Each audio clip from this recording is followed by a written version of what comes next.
This channel exists because I spend a serious amount of time inside crypto infrastructure.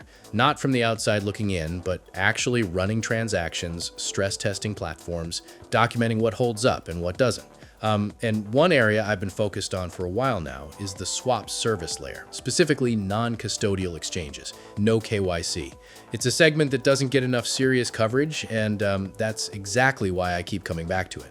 There's one platform I've been working with consistently for the past several months, and today I'm going to show exactly what that looks like in practice, a real exchange walked through step by step, and then get into the mechanics of why this model is built differently from what most people are used to. And I'll also cover something practical at the end, how I personally assess whether a service in this space is actually legitimate. All right, I'm going to walk through a Tether to Ethereum swap, which is a clean, straightforward pair that shows the flow well. So first thing, I come to this window here and set up the exchange pair.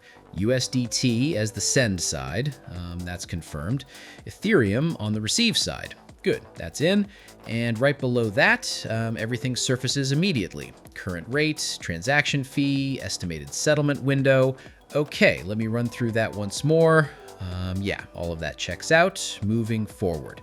Next, receiving address for Ethereum goes in here. There's also an optional refund address field and an email field for transaction status updates. Give me just a second.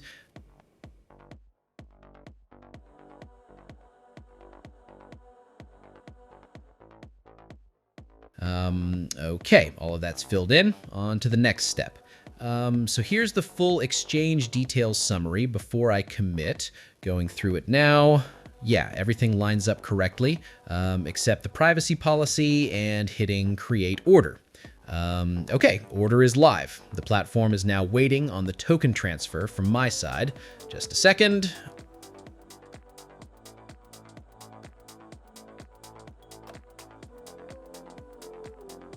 All right, that's done. Everything's been done on my end, and I'm pressing the confirm button.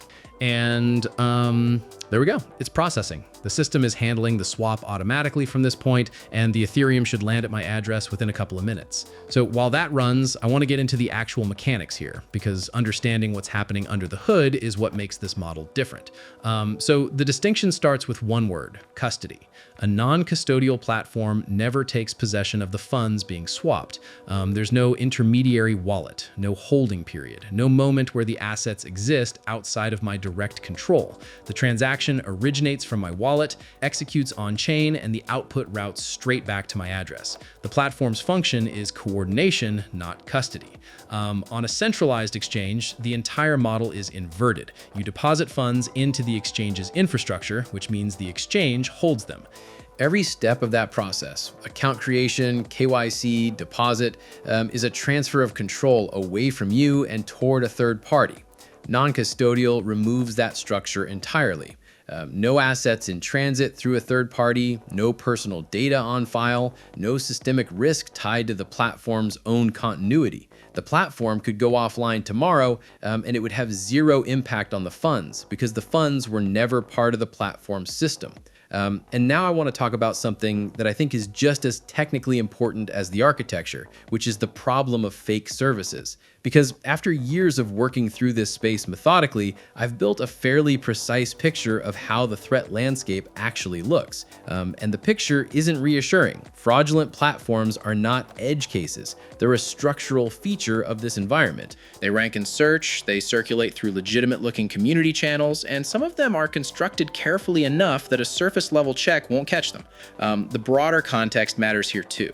The rate of development in this space is genuinely fast. New primitives, new service categories, new terminology appearing constantly, and that velocity creates gaps that bad actors are very good at occupying. And this isn't a problem unique to crypto. It's a pattern that emerges wherever technical complexity outpaces general awareness. So let me close with this. What I've shown today isn't a demo. It's representative of several months of actual use, over 50 transactions completed, the majority of supported token pairs tested across varying conditions. And the outcome has been the same each time: clean execution, consistent speed, no failures. In an environment where most platforms eventually show their limitations under sustained use, that kind of track record stands out. It's not a feature you read about in a description. It's something that either shows up in practice or it doesn't. doesn't. In this case, it did. That's the whole basis of the review.